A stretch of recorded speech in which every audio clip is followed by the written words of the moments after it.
Welcome. In this video I will show you how to see the manufacturing date of your LENOVO Ideapad C340 laptop.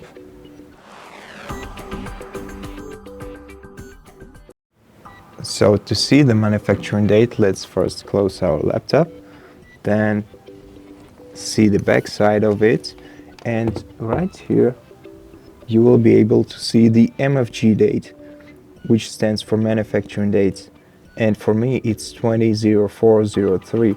The format is year, month, day, so it's the 3rd of April 2020. And basically that's how you check your manufacturing date on your laptop. Thank you for watching this video.